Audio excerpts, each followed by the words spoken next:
there, but it's not.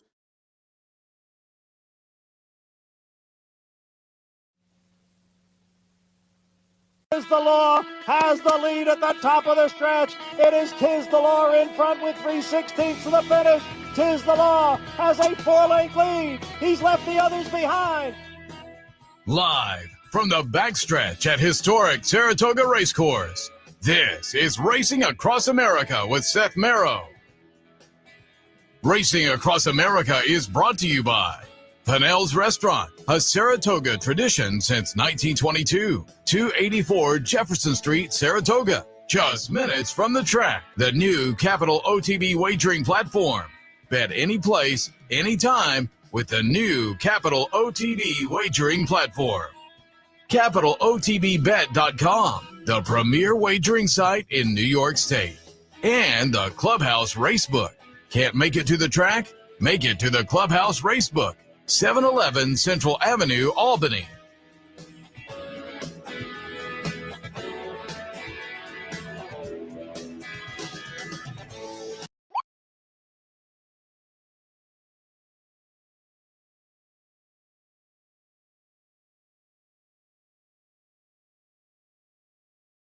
But we are live from our clear court set this morning for the first show of the season. Seth, Merrow, Anthony Mormino. Anthony, good morning.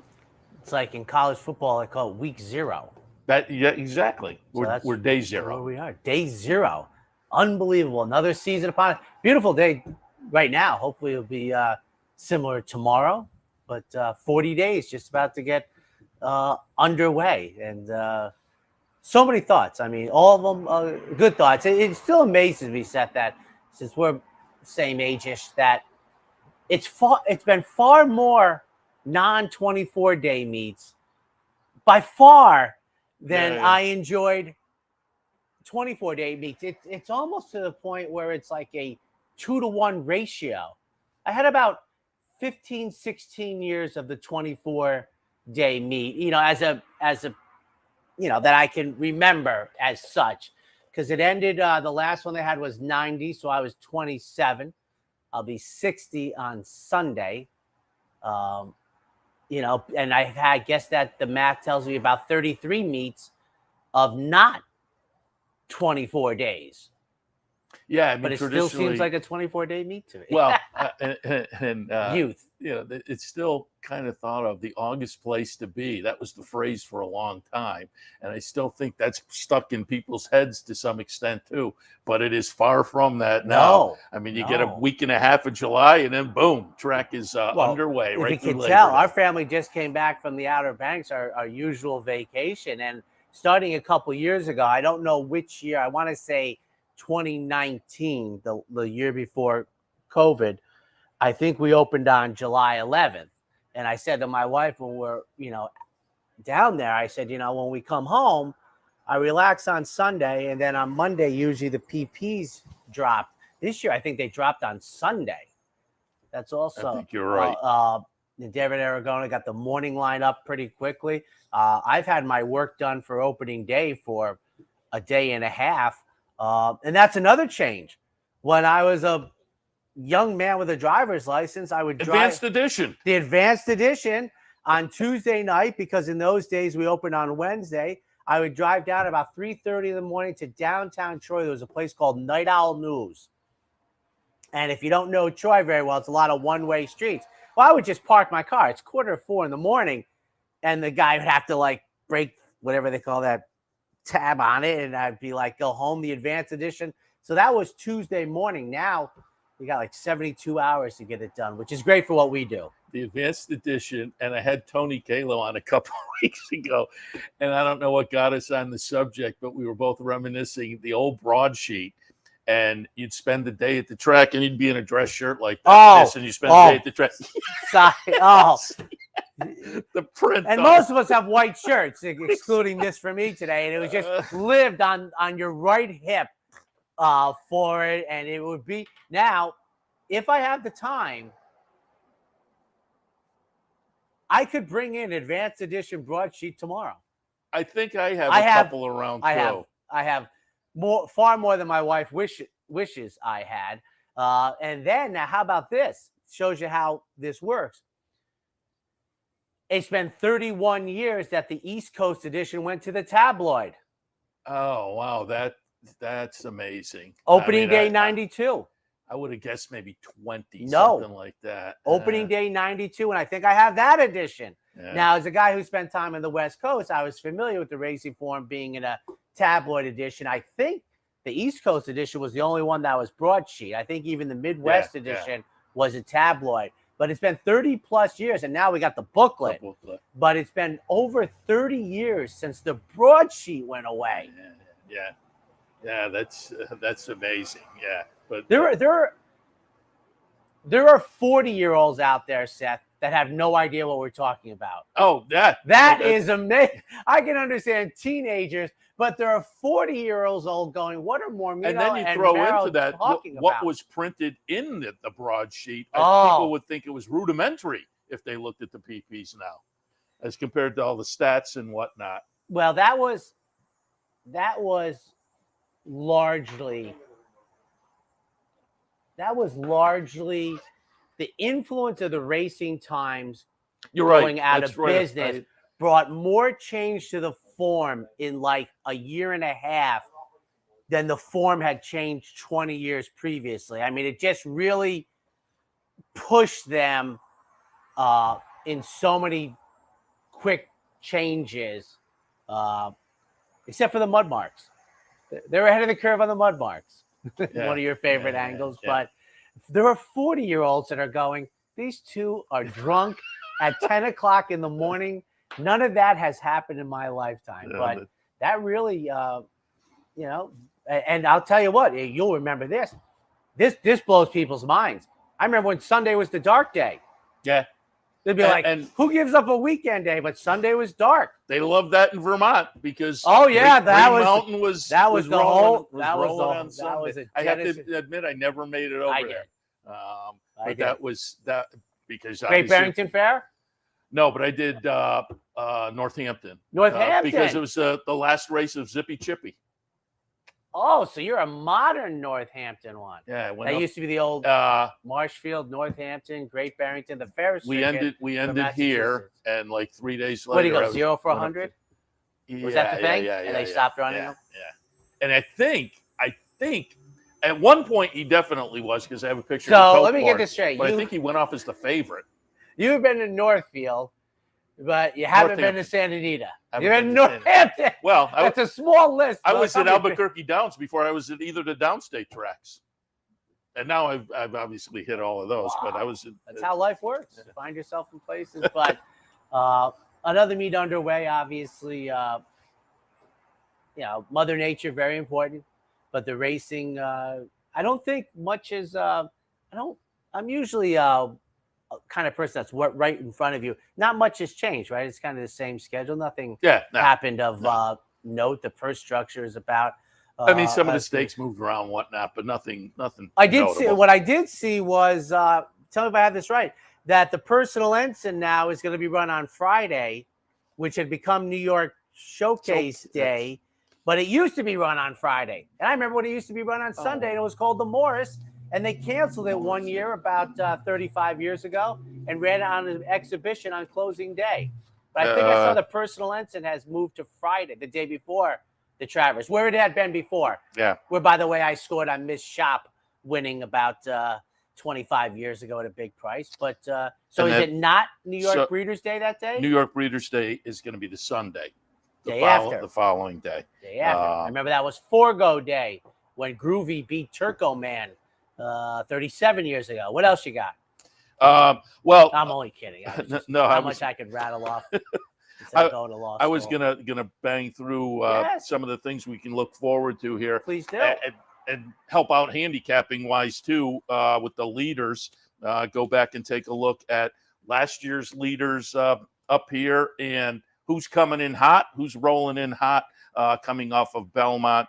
And on the jockey side of things, last year on the jockey side of things, no surprise. Spoiler alert, I expect the same thing this year. Yeah, leader Irad Ortiz, he had 55. Flavian Prat had 41. He was tied with Luis Saez, Joe Rosario, Jose Ortiz, rounded out the top five Luis last Saez, year. by the way, coming. Yeah. So people, he wasn't at Naira, but he's going to be. But it's not a surprise. I mean, No. coming up here to Saratoga, obviously, and Yeah. coming in hot. This was fun. I said this the last few days of the meet as I was doing the handicapping show in the afternoon. That battle between Jose Ortiz and Irad Ortiz was going to be a lot of fun, and it proved to be coming right down to the last day. I thought people said only the Saratoga jockey title mattered. Which is it? I think if you come down like that and you're really battling, I think most of the ones in New York, people want to. I think they feel good if they come up with it, but I do think probably amongst the titles, certainly Saratoga. But yeah, at Belmont, Jose Ortiz edges out his brother Irad 59-58, and it came down to the last day. Manny Franco was third, Flavian Prat fourth, Dylan Davis fifth. Dylan Davis, I thought, wound up the meet with some nice momentum coming into Saratoga. I'll give you one. 1981, Angel was on his roll. I think Eddie Maple won the 7th race to tie him. And the Seneca, for a couple years there, the mile and 5/8 on the turf was the closing day feature. Yeah. And they had Great Neck and Native Courier, the 1-2 choices in the wagering. And Angel won the Seneca handicap and won the meet by 1. And then you had the day back, what was it, 89, when Santos had already, I think, snapped it. And they were real close, and they won the first 4 races. And Jose eventually put Angel away. But been some close races. And and that's always fun. The human side of things, the stories always add to it. On the trainer's side, last year up here, Chad Brown 42, Todd Pletcher 38, Christophe Clement 18, Mike Maker 17, Bill Mott 16. That was last year up here, so it was Chad Brown on top. But coming in hot, and you talk coming in hot, Linda Rice wins the Belmont. She was 25% every day of the year. Running away. She's 34, Chad Brown 28, Mike Maker 19, Todd Pletcher 18, Christophe Clement 17. But that was her 4th or 5th straight NYRA title, which incredible. I mean, she's been on a roll. You talk about your bar graphs. She's had the bar graph. She's been 25% almost every hour on the hour for 340 days. I was trying to think. She is the answer. Like she won that title like the year we brought the 5.5 furlong turf sprints up, right? Because it's been Mott, Pletcher, and Brown, right? Yeah. All the rest, right? She had that sensational year with the 5.5 furlong turf sprint. So we'll see. And you wonder if she can't hold it up here, but she's gone a few straight meets with the title. Normally you have a big meet, you run through some of your conditions. So the next meet you go to becomes a little bit tougher. And up here, I think that ramps up even a little bit more. So it's going to be interesting to see, over the first week and a half, if she's still on a little bit of a roll. Well, I think also one of the things that previously with Saratoga, they just rode completely different type races. Yeah. Oh, absolutely. And there would be certain trainers that really wouldn't have as many opportunities on a day in and day out basis that they had downstate. But now, there's certainly some weekdays that look strikingly similar to downstate versus Saratoga circa 1987. And it's supposed to change. That's a long period of time. Things are supposed to change. The one thing I did in my head in math, we have about half as many horses as we did a generation ago. But I think even up here with the in the old days, we ran 6 days a week. We ran 9 races. We ran 54 races a week here forever. And now we run about 52 races a week in 5 days. So 52 to 54 is almost 1-to-1. We have half as many horses as we used to have. Yeah. But we don't run half as many races. We run practically the same number as years ago. And the horse population is half of what it used to be. And that's why we have different types of races than we previously had. I mean, there's really everyone can compete here. New York Red program has become more prominent too. There's certainly much more. Absolutely. And that should be mentioned as well. If you look in the conditions now, you're going to see purses that are going to look ginormous because they're throwing in bonuses now for New York Reds that run an open company, similar to what you see down in Kentucky with some of those purses.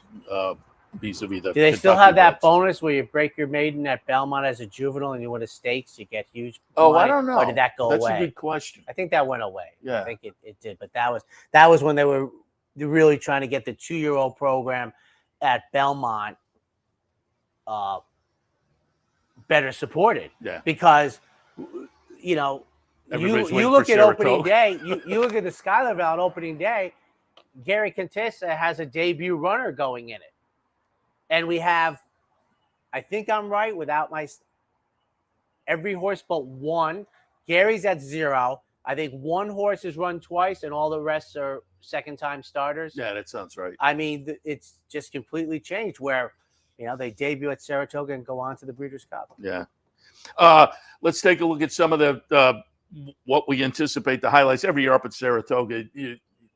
And I say it in the afternoon when I'm doing the handicapping show, looking at the stakes races for about a month and a half leading into Saratoga. We are going to see some of those performances up here. Last couple of weeks, there's been the Del Cap, the Delaware Handicap, Delaware Oaks, the Robert G. Dick Memorial. Those play into races up here typically, but some of the bigger stakes races, obviously, the ones that were run at Ellis recently, and obviously New York races as well. One of the notables that we're going to get a chance to see up here, not just a great racehorse, but a great story. And it looks like he's pointing to the Whitney. We'll take a look here at the stretch run of the Met Mile. It's going to be Cody's Wish. Obviously, there's the great tie-in with Cody Dorman and the whole story behind the horse. But as Bill Mott has said, the trainer, not just a great story, but he's turned out to be a great horse. This was a 112 buyer, and it sounds like it was last Friday. Cody's Wish worked right up here at Oklahoma, and Bill Mott came out of that, and it wasn't 100%, but he said the game plan now is going to be trying to stretch out the Whitney. So I think the Whitney, just on him, but it seems like that's shaping up to be a good a top stake at the meet. I think it's one of the biggest questions in a long time. Is Cody Wish in the Whitney in a huge spot, going 2 turns and 9 furlongs? I mean, this is I think the 9 is well within his scope. The 1.25 miles maybe becomes a little more questionable, but it seems like. But I would be disappointed if he won the Whitney and didn't run in the Breeders' Cup Classic. Well, I would That's guess. just how I. Yeah, no, I would guess that if he wins the Whitney, they'll take the. You got to take, because he'll be in great position for Horse of the Year. Oh yeah. But this is, I mean, listen, I go back a long time. There was, Deputy Minister had just won the Tom Fool, and he was going to try 2 turns in the Whitney. The Whitney had just moved up to a Grade 1 about 2 years before, so it was really becoming the summertime handicap race for older horses. And for Cody's Wish, this is a huge spot. If he can transfer his talent to 2 turns, I don't know, pro tem leader of the Horse of the Year conversation. Yeah, you would think. Also wanted to look because this, again, the horses are great. The betting is great. We all want to cash tickets. I'm a guy who likes the stories behind it too. I think that makes the whole game more exciting. And a story that played out last week as well was Maple Leaf Mel. Last weekend, just a couple of days ago, down at Belmont. We'll watch the stretch run. Maple Leaf Mel will win the victory ride. Goes for Bill Parcells, was originally in the barn of Jeremiah Engelhardt. His assistant at the time was Melanie Giddings, and Maple Leaf Mel is named after her. Well, she subsequently in the past few months has gone off on her own, and Bill Parcells recently transferred Maple Leaf Mel to her, and so she gets the victory last weekend with Maple Leaf Mel. And you have a good-looking 3-year-old filly sprinter. I would think the test will be, and annually, that's one of my favorite races. I think year in and year out, not absolutely every year, but more often than not, the test turns out to be a really fun race up here. Probably one of the most aptly named races in the world. Has been probably my second favorite race behind the Whitney for 40 plus years. It used to be the second day, the Thursday feature. That's right, because it was at that time it was actually used as a prep for the Alabama for some horses. These days, if your name is Go for Wand or Versailles Treaty or a couple November Snow, Mom's Command, who lost the test and then came back, lost the test to Lady Secret, came back. But now that might be, Seth, that might be the single best example of how the game has changed. Yeah, but it's definitely a very good example. There's no question. Until you mentioned how early it was, I hadn't even thought about that. But there was a time, and 9 days later, regardless of where the spacing was, that wouldn't be a thing these days. Go for One and Mom's Command did it in 9 days. Versailles Treaty did it the first day. We were a 5-week meet, and it was a big question that year, at least as I remember, who was going to get the Saturday, because that used to be a gigantic thing here.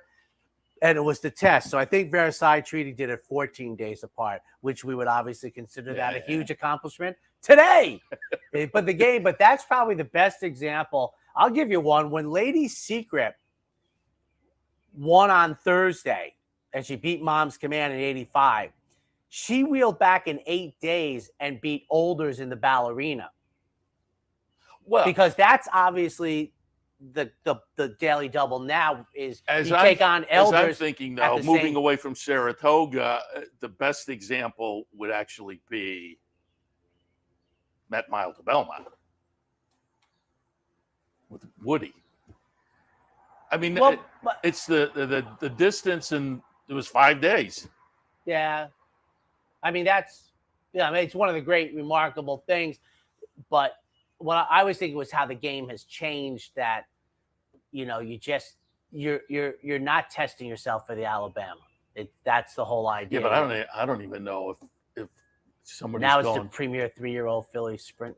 Yeah. In the country, and there is a real separation now in all those divisions between the sprinters. Yeah. I think who is it? Shug with Heavenly Prize. He kind of threw her into the test. I think she ran off the board, but it was a great prep for beating Lakeway in the Alabama. A couple more I wanted to look at. Yes, going back to Belmont Stakes weekend, we'll take a look at the stretch run to the Phipps.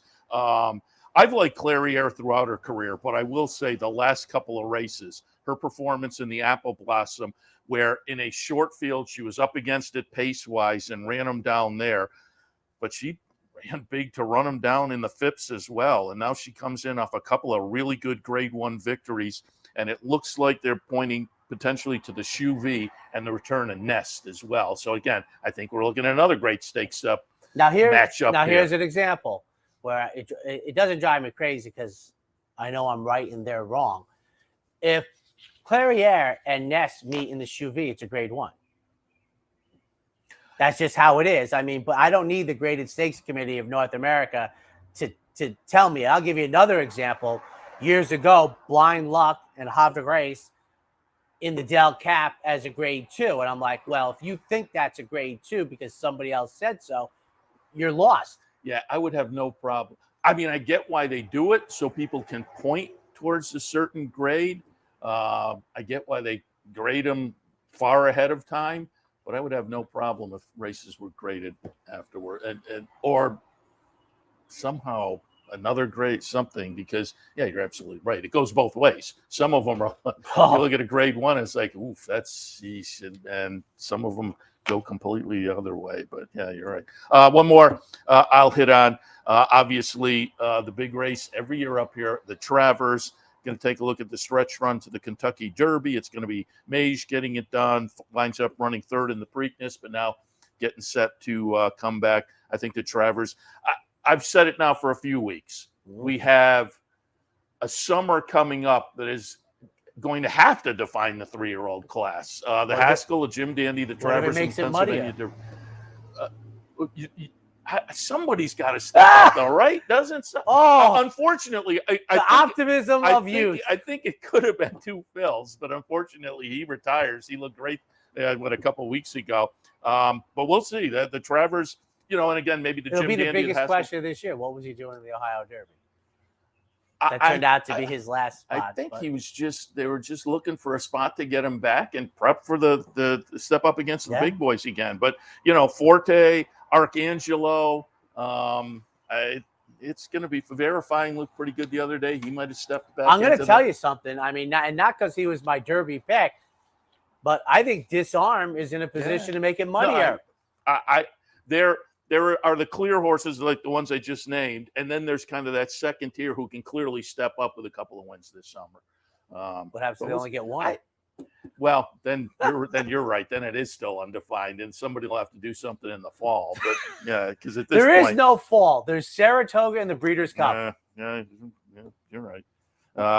And I didn't call up any replays, but obviously, we have big 3-year-old filly races every year too. Coaching Club American Oaks and the Alabama, and Pretty Mischievous. I think with the Kentucky Oaks and the Acorn on her resume, she's the leader right now. But Tax looked good the other day in the mix. And now it's not the way that I think the large body of voters consider it, but the Acorn, which for many years was easily the weak sister of the Naira Filly Triple Crown, is now one of the premier races in America for 3-year-old fillies. Yeah. And, well, we lost the Mother Goose, which for a while there, in the early Saturdays, the CCA Oaks was the 3-year-old filly classic. And then in the 80s and 90s, I think the Mother Goose became the second biggest 3-year-old filly race in America. The distance was popular with trainers. It used to be a 1.8 miles, then they went to a 1.16 miles. Now they went to 0. So it's like the Acorn she has two of the biggest pelts on the wall. And at one time there was, and one other thing, that's incredible achievement. Yeah. At one time, it never had the panache of the male Triple Crown, but there was kind of a female Triple Crown and a New York female Triple Crown, and the Calumet horse. Calumet, Devona Dale. Yeah. Now, here's the thing. I'm old enough to remember when the Kentucky Oaks wasn't a grade 1. Oh, right. Yeah. No, I remember. I also remember. And I think it was run at a 1.16 miles, but it wasn't any race. The Naira Triple Crown was the benchmark for the industry. Yeah. All right, we'll take a break. When we come back, we'll hit on some of the OTB promos coming up as well, and a little bit more as we get underway here. Saratoga 2023, the day before. Seth, Merrow, and Anthony Mormino. Stay tuned. We'll be back in just a moment. Capital OTB is now streaming live on Roku. The RTN Racing channel on Roku lets you watch OTB TV live through your Roku device or your Amazon Fire Stick, rather than being limited to computers and mobile devices, which means you can now watch OTB live wherever you are. Simply open Roku, scroll to find the RTN channel, then click on OTB TV. OTB TV on Roku. Try it now.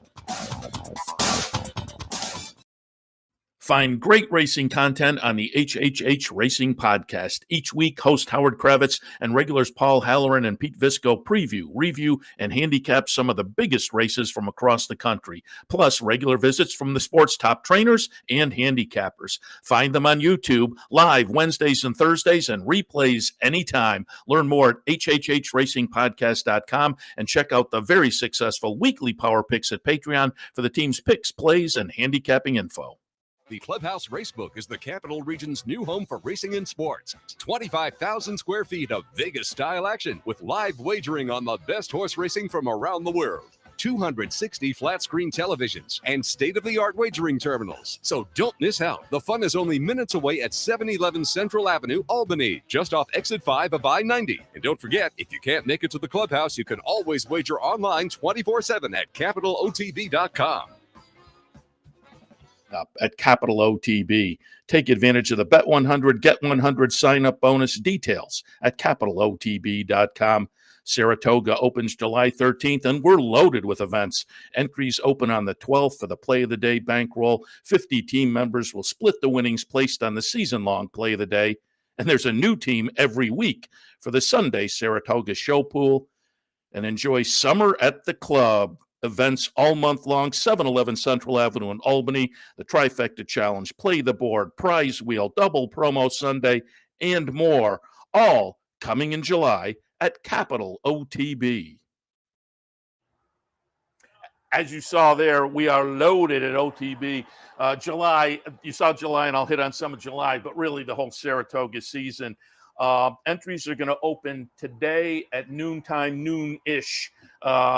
But they'll open, as I say, right around noon for the Play of the Day bankroll team. 50 folks are going to get selected. the play of the day.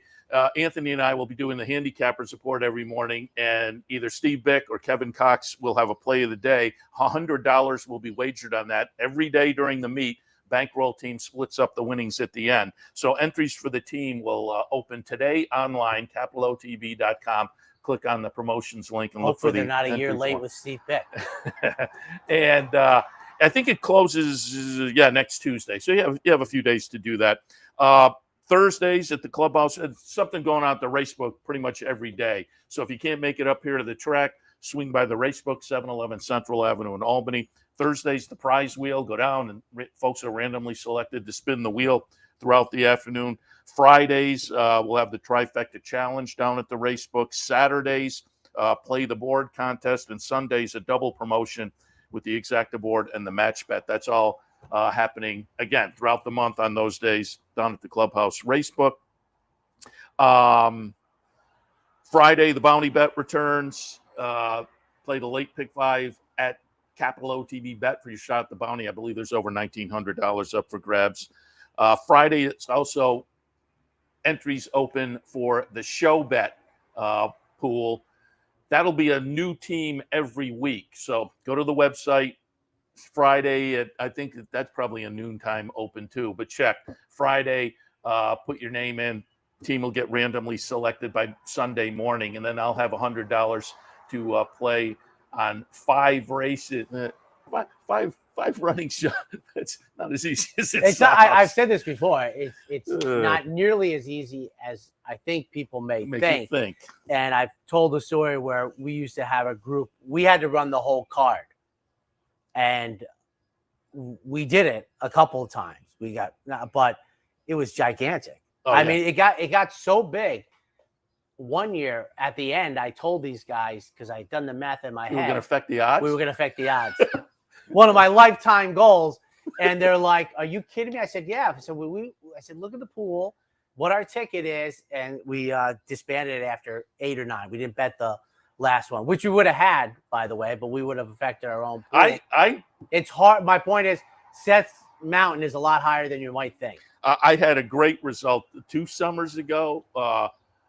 It's amazing what it pays out at. You're like, you get that compounding. But I had some big payoffs too. I was getting $4 and $5. All you need, that's right. All you need is like $4.60. So I had a scratch in one race. So it was only 4 races. I turned the 100 into like $2,900. That's it. It was insane. But I've had some plenty of whiffs too. Yeah. Because well, by the way, turning 100 into 2,900, you're 28-1. Shows you how hard it is. Yeah, Betting a horse to show you could do it. No, you try it. Try it with $10 yourself. Try it. $5 yourself the whole meet. Tell me how many times you win out of 40. But again, we'll be doing that every Sunday throughout the meet. The team is that going to affect your low roller stuff? I'm just kidding. You're the big fan of it. Is it Sunday or Monday they do it? There's no Monday. Thursdays and Sundays. Thursday and Sunday. Although tomorrow, opening day, there isn't. But Thursdays and Sundays, the low rollers. Just piggyback on Naira. It's one of the greatest contests there is. And contests have been taking a black eye, which leads me to believing how, I remember we've talked about this, I would really only enter one where you have to put the picks in ahead of time. What's the term for that? Pick and pray? That's the only contest I would enter. I'm a little more in favor of that as well, because they're just crazy. I play both online.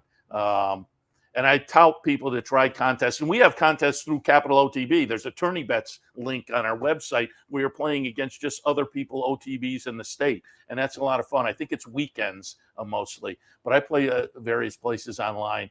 And I played both. And I like to pick and pray because if, say, it's over a course of 8 races and you have a great first 6 races and you're $30 ahead maybe.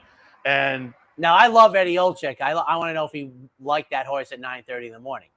That's a good question. Who won? And I love him. Who won I'm a hockey fan. I mean, he's in my pantheon. Here. I'm like, and that's what I've never liked about. Somebody who's way down, they're just taking a shot. Yes, they're looking, I need that 40-1 shot. I don't like this 40-1 shot, but that's the only horse that's going to. And if the horse hits, that's not really handicapped. So, yeah. But there's kind of pluses and minuses with all the various formats. So again, the show pool bankroll Good luck every with that, Sunday by the way. opens we'll up be on here Fridays. Sunday. And Yeah. We'll compare and contrast. I also wanted to hit on, we mentioned low rollers up here. And again, what that is, they typically, I think their booth is probably the same place this year. It's over by the 4-Star Dave bar area there. So if you swing by there, just ask. But you pay $40. $10 goes into the prize pool, and you get a card for $30. And you have to bet 5 races, $2 across the board. And whoever winds up best at the end of the day. But also, it's your money. So you keep whatever you win, you keep. And then the prize pool, you get a chunk of that should you be the best. I think that's one of the few things in life where there are no flaws in that plan. I think you're right. And I tell people Very few things in life are flawless, but it's affordable for every adult, which is a good starting point. And the rules are set. So if you want to take a shot on a 40-1 shot, you might get 0. Another person takes a $9 horse, might get 16. So there's a real. And over the years, I have touted it here because I think it's a great way for people to kind of ease into contests. And I think contests are great because you think a little bit differently about your handicapping often. And so I think it hones your handicapping. So I've touted those. And because of that, people will walk up to me over on the front side and say, hey, I tried it this week. Oh, that was great. That was a lot of fun. So I think if you haven't done it, maybe keep that in mind for the meet and just jump in. And as I say, then if you like that, you can check out the tourney bets on the OTB website. Also wanted to mention, people are always interested every year up here. The giveaway items, all the giveaway items are Fridays this year. I think we have a graphic to put up with the giveaway items on July 21st, the cooler jug. On August 11th, a dry fit T-shirt. On August 18th, a bucket hat. I didn't even know that was a thing, but to me, it's like a Gilligan look. I'm not going for the bucket hat, but I've been surprised that I have talked to people and there's bucket hat interest. Who knew? But then on September 1st, the tote bag. Tote bag looks like a lot of fun. So again, the annual giveaways. I'll give you one where you want to scratch your head for marketing. What day do you think T-shirt day would be the last day you would ever give out T-shirts as a promotion? Well, obviously Travers Day would probably. Well, Saturdays and things like that. And I can remember Whitney days, and they used to give them away at the top of the stretch. People all lined up on the macadam. I'm like, I think they're coming today. Yeah. I think you got them today. But what they made them Sundays, which helped the Sunday number. Then they had the bobblehead day on day 2, so that helped the day 2 number. Which would be the leader from the year before. Yeah, which I thought was actually one of the greatest ideas. And I knew Cornelio Velasquez was never going to get his. And they dropped it the year after he won the riding title up here. And what was the other? Well, the one they have now is.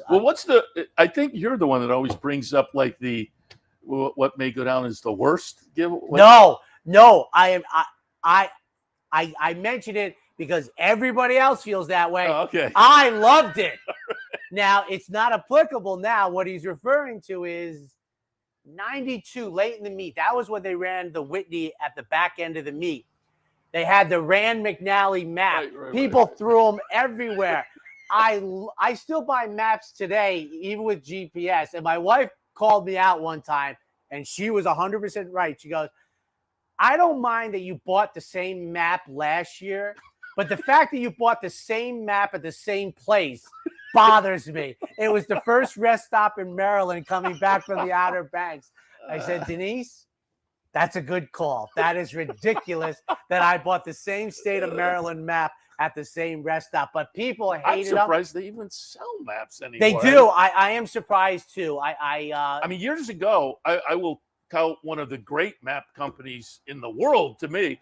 Years ago, I owned my own television production company in town, and we did. People may remember. They had the real estate shows on Sunday mornings that, hey, later on this afternoon, there's an open house here. Well, I would go out and videotape those during the week. And so you have to find those places. Remember Jim Apco? Absolutely. That was a local company. Yeah, owned by Uncle Jim Fisk, who was the guy on the Freddie Freihofer show. I didn't know that part, but Jim Apco. Now, here's a funny thing. Do you remember what those little numbers used to be on regular maps? Real small numbers. They were very important. That was the distance. So Oh, you okay. added Yeah, yeah. up how Oh, far right, your right, right. journey would Sure. be. 2, Yeah, between 6, between, 7. yeah, sure. Now people 50 years or younger are going, no, what are these yo-yos talking about? But that was the least favorite one. And that's when I knew I was the anti-marketing guy. I loved them.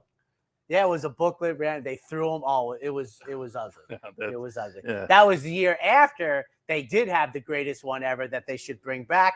And Jerry Lawrence told me it was a complete flop. We had 5 Sundays that year, 91. Oh, glasses? The glasses. The glasses. Of the big 4 races, the winner. They didn't have it the day after the Travers, so they had the 4. The Hopeful, the Alabama, the Travers, and the Whitney. I thought it was the greatest one they ever had. And he said it was a complete wash. And little what I know, 10 years later, my wife would put him in the dishwashing machine. So I have no silks anymore. I have 7 or 8 12-ounce glasses that are very nice. You're right. Those were nice, though. I love that idea. The beer stein. That one. I have them. The plates, not so much. What was that, Silver Bullet Day? Yeah. I didn't like that one either.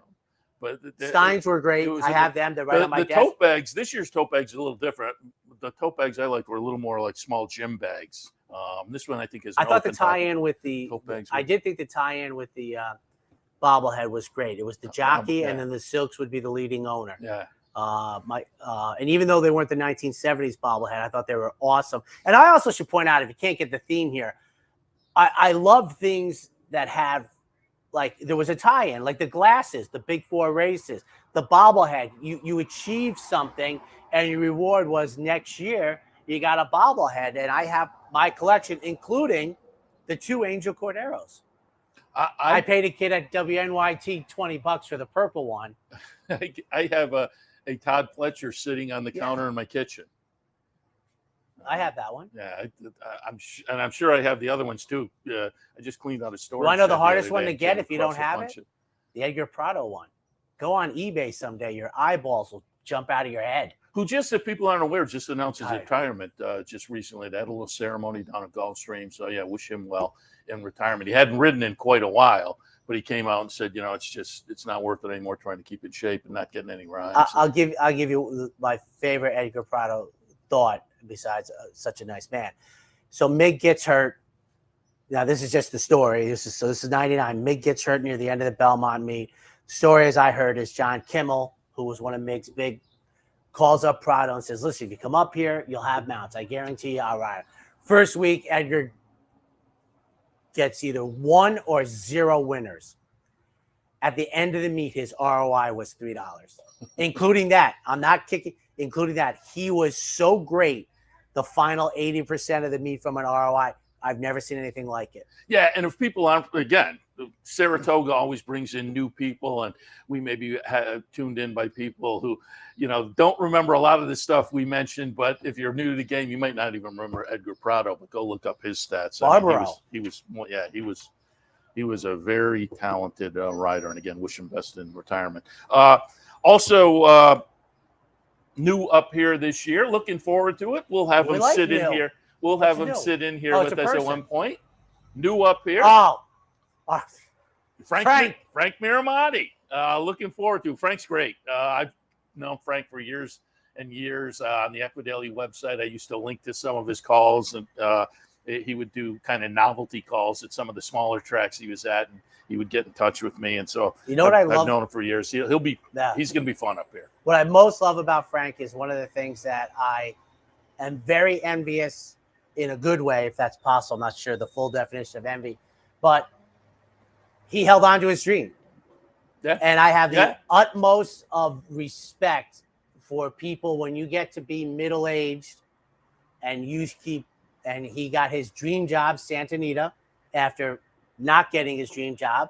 And now he gets Saratoga in the summer. And I told him after the Breeders' Cup race, I was at Santa Anita. Everybody got the NBC feed. He had the great line, it's the filly versus the mare. Completely understanding the age of the 2 distaffers. And he was getting a drink at the most popular bar in Santa Anita afterwards. And a lot of people didn't recognize him. He was undisturbed. And he's a big guy. I just tapped him on the shoulder. I said, most of them missed it, but I got the Philly and the Mary laugh. But I think people will love him in the booth. Yeah, as you say, he's had a career where he's bounced around smaller tracks, and then he kind of moved up and went to the B+ level, and then eventually the last few years he's been kind of on the circuit, Santa Anita and Monmouth, and then they switched things up at the end of Saratoga last year. I guess they announced the John Embriel Belmont, Chris Griffin Aqueduct, and Frank Miramati up here at Saratoga. And John Embriel is great. And he's kind of cut back and doing the Belmont side of things. Chris Griffin, I thought, was very good at Aqueduct. And Chris Griffin is now the announcer down at Monmouth now that Frank Miramati has moved on. As Yogi Berra would say for Chris, your future is in front of you. So, he's on that trajectory as well. But Frank's going to be a lot of fun up here. Also want to, we've kind of alluded to it already. Really do the impersonations? Or is he kind of, I mentioned it maybe the last time he was sitting here, or one time I had him on the phone, and I mentioned the impersonation calls, which go on YouTube and pull it up when he was out at Turf Paradise, maybe, or he'll have it because it was one of those marathon races where he could he would do like in he would impersonate other callers, and they're hilarious. But I think he kind of alluded to don't really want to do that at one of the A level. It's not really appropriate. I want his pizza list for Southern California. That's what I need. He is definitely a pizza guy. All right. As I said, we've kind of alluded to it, but I think we have a graphic coming up of what you can expect here on Capital OTB TV in the morning. It's the usual schedule, 9 a.m. Handicappers Report. Anthony and I will be in each and every morning going over the afternoon card at 9 a.m. Wednesday through Saturday, racing across America at 10 a.m. On Sunday, it's going to be Loose on the Lead at 10 a.m. Steve Bick and I. By the way, I want it to be known, I took no part in the sartorial bombs that you have taken on Twitter. Oh, my goodness. Like that's, keep it in-house, folks. And in-house is on the OTB network. The meet hasn't even started. Yeah, somebody took a shot at your somebody tweets, dressing room. Somebody tweets to Bick the other day, what's your favorite tradition at Saratoga? He tweets back, making fun of Seth Merrow's clothing choices for the show. I tweeted to him, that's your favorite tradition? Come on. And then people get into the backseat. I'm like, I have a little extra just in case I need to change some clothes. What I put on that tweet? General Burgoyne's Swindler of the Sword. That's what I put for Saratoga. That's very good. You like to have that happen. And so again, there's your schedule. It's just pretty much the same schedule as previous years. Yes. And again, we appreciate your tuning in, and I know from being over on the front side, everybody appreciates us being back here again. Certainly thank the folks at NYRA for hosting us each and every year. We're right here in front of Clare Court. Handicappers Report in the morning. You will see those horses working out behind us. I remember Randy Moss came a few years ago and he said, "Man, you have the best set in all of horse racing television." And I don't think people understand how generous that is. Oh, I'm not going to go into it. It's not certainly my place to go into it, but I can count to 3, and it's very generous on their behalf, which is really been like 30. I mean, this is my 26th summer, and trust me, I wasn't at the kickoff.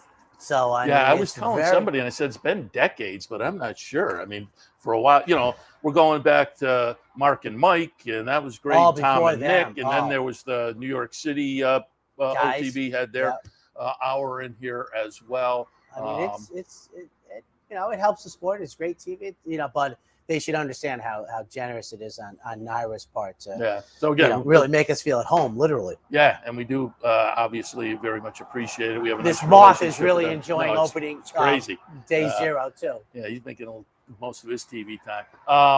So don't again, speak. You have to get paid. Thanks to the folks at NYRA for their generosity and hospitality. Nick and those guys, they set it up. I mean, you'll get to see the 9 o'clock hour. I don't stick around for your 10 o'clock, but the 9 o'clock hour, there's some activity. Is 10 o'clock? It starts to fade out a little bit. Time. But you can get some horses that are real, that do want it more quiet. Yes, that you'll see. But it's live and it's real, and we've had one incident in all of our time. Well, I have had two horses that wanted to walk in the tent and kind of put their head in. That would be bad. That and would then, be really. then stepped away. And now, of the two, was the one of them I was here with you, where he was right here, and he stood over there. Yeah. That was. And luckily, both of them, the people caught up with them. Yeah, right? that was so. Listen, they're I out mean, front here. They're working. Sometimes the people driving cars don't know what's going on. And when all of a sudden you're, hey, it's like the clapping of the feet. You just hold on. And but, one quick thing: in the old days, it made Mick is so smart. We didn't have sidewalls, so we could see everything going on, but it made for too bright of a set. So it's a better control for the director and producer now. So we can't really see a lot of the stuff, whereas before we would see the accident just before the crash. Yeah. So maybe it's better this way. You mentioned Mick and also Danny and Dino, who are going to be running the controls throughout the meet. Phil and Jeremy were up here this past week putting everything together. So thanks to them. I tell people we have the easiest part. People don't realize it. We have the easiest part. We talk. Thanks to the board of directors for, allowing us to come up here every year. The OTB, Capital OTB board of directors, John Signor, the president, because they support certainly what we're doing up here. And again, thanks to you on the front side. And I was you 20 years ago. I was sitting watching and appreciating this programming, but now I hear I from can do people, what Mormino does. What does he do? It's so special. I hear it from people now, though, and they appreciate it. And I always say to people, what is appreciated is the biggest names in horse racing are a golf cart ride away. So we'll get in. I mean, last year, you and I talked to Tommy Amos. That was a fun interview. We had Mike Rapolian one day, Todd Pletcher. I had the nice interview with Wayne Lucas. I've been trying to get him for years, and finally Tim Wilkin helped pull him over. And then, of course, there are the cast of regulars. They're always a lot of fun. Mike Welch and Dave Grenning from the Racing Forum, Joe and Sean Clancy, Tom Law from the Saratoga Special. So we cycle in a lot of... What's funny about them is Amos was fantastic, which, he knows television, but he was fantastic. Todd Pletcher was so good because you see him in his suit. Even the bobblehead has him in his suit. But on the set, he was far looser. He was engaged. I mean, he's far different than you might expect. Rapoli is a variety show just waiting to find a network. So he's a walk in the park with him. But I think we talked more to him after the show right out here than we spent. I've known him a long time now. He loves St. John's, his alma mater. He's a basketball guy. You're a Syracuse, so basketball. I didn't bring that up. But he, he's just, they have a lot of things going on. But when they tell you they can do your gig, they don't shortchange you. They just like, well, let's do it. You're my day today, and he was. And I had to work to get that spot on the calendar for a couple of weeks. He's a very rich, fun. funny guy. And it'll happen all again this year. We'll get some of the biggest names back here again this year, and some people you may not be familiar with that we'll get a chance to introduce you to. I always like the nice thing about getting 20 minutes with a jockey or a trainer, particularly one that maybe aren't familiar with. We can learn a little bit more about them, and I think It's fun to follow the game if you know the people a little bit more, and all of that will happen right here. Again, 9 a.m. Handicappers Award, 10 a.m. Racing Across America, or Loose on the Lead. There's a couple of days, Travers Day, and I think closing day. There are earlier post times, so there are a couple of days where we'll kick off a little early. We'll alert you to that, but the vast majority of days, 9 a.m. and 10 a.m. Yeah, so you got a 1:10 post time, right? That's a TV thing, in case you figure out why it isn't 1, but TV. And then I'm seeing if they got that 6:18 in stone. Yeah, you said you were remembering the days where 9 races would be in stone. That's the younger people may not be familiar with that concept. It used to be 9. You go back to the 1:30 post time. I'm not old enough to remember 2:00 post time, but there were 9 races. I go back to Ed O'Brien in '84 doing Saratoga Live. They'd go to a commercial because they couldn't show the race live. They'd come back with the weekday feature, etc. But it'd be like 1:30 to like 6:05, in stone. Yeah. It didn't matter whether it was Wednesday or Travers Day. I mean, it was world changes, and that's fine. It's different. There are I used to pluses have and brown minuses hair, to everything. for those who haven't seen me. I used to have hair. Oh, didn't have to go there. Yeah. But so you ready? I mean, you all like I am settled in. I got a vacation. I have 96 hours. I have PPs. My Thursday I was is kind of done. running around, no vacation, but I did have the end of the week off because I worked the 3rd and the 4th. So I took the end of that week off. So I had a few days where it's just kind of kicking back a little bit. You know, there are people that I know that have watched really me go from 27, 28 to our son is driving now, which is amazing considering I had him on the set Traverse Day 07 as a 1-year-old. But you know, it has life. There's a life cycle, and mine is cycled back into, you know, there's less parenting, less hands-on day-to-day parenting now. So I get to be back in my wheelhouse far more often now that he can wake up at 2:00 in the afternoon and go to work. Sounds good. All right, we'll wrap it here. I'll wrap it with there will be 71 stakes up here this year, including 17 grade 1 flat stakes worth a total of $20.8 million. After the 4-day opening week, the season will be Wednesday through Sunday thereafter until we add the Monday Labor Day closing day. So that's going to be your schedule up here. As always, love to have you come up to the track because I think being at the track helps pull new people into the game, the excitement.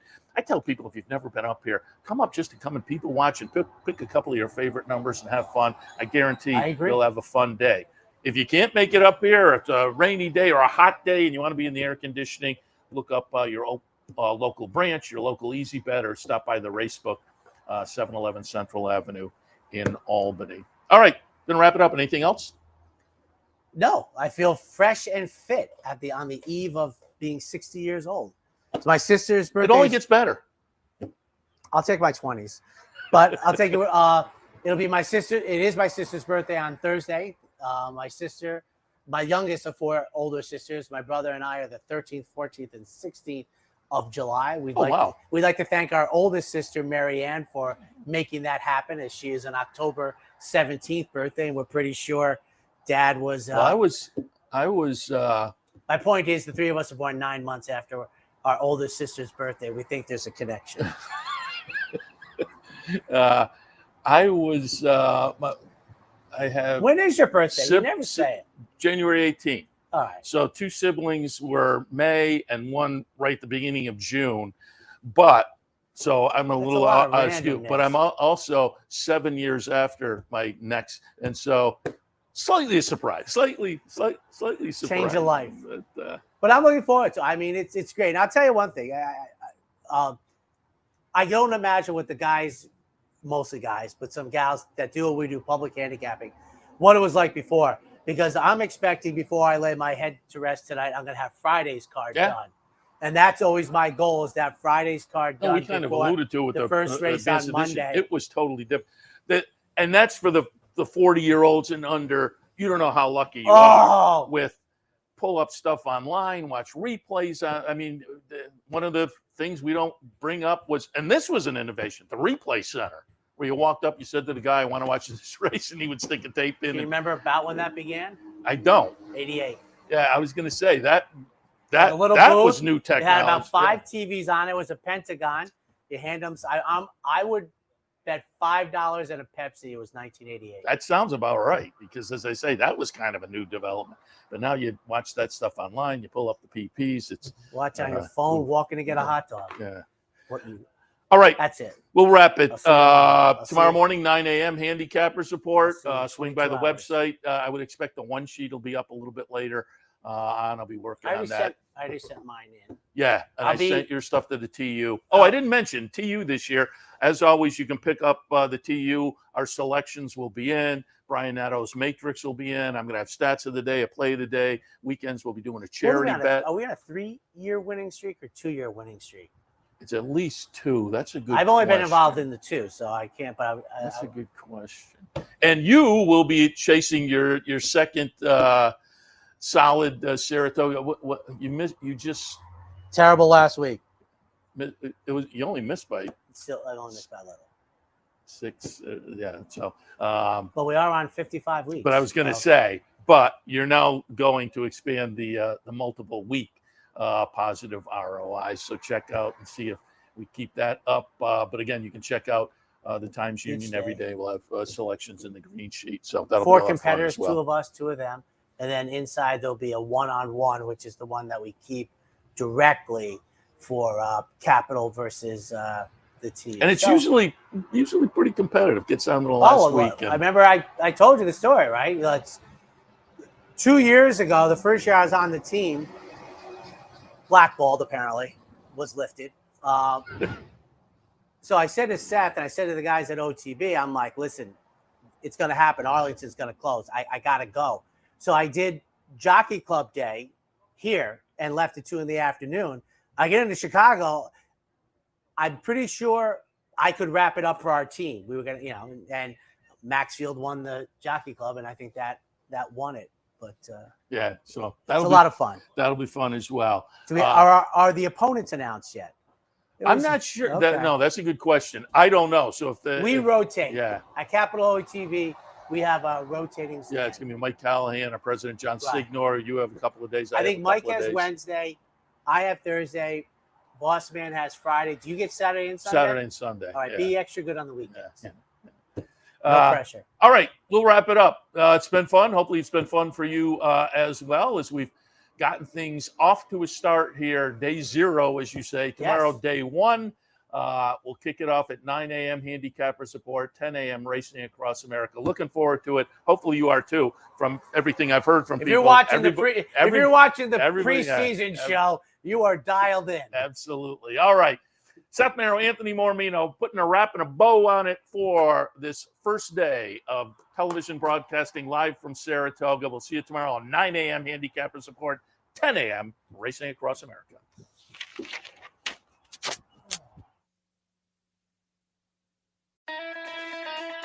You've been watching Racing Across America. Racing Across America has been brought to you by Racing Across America is brought to you by Pinnell's Restaurant, a Saratoga tradition since 1922. 284 Jefferson Street, Saratoga, just minutes from the track. The Leah Auto Group, Leah Cars for life. Find them on the web at leahcars.com. The new Capital OTB wagering platform. Bet any place, anytime with the new Capital OTB wagering platform. CapitalOTBBet.com, the premier wagering site in New York State. And the Clubhouse Racebook. Can't make it to the track? Make it to the Clubhouse Racebook, 711 Central Avenue, Albany.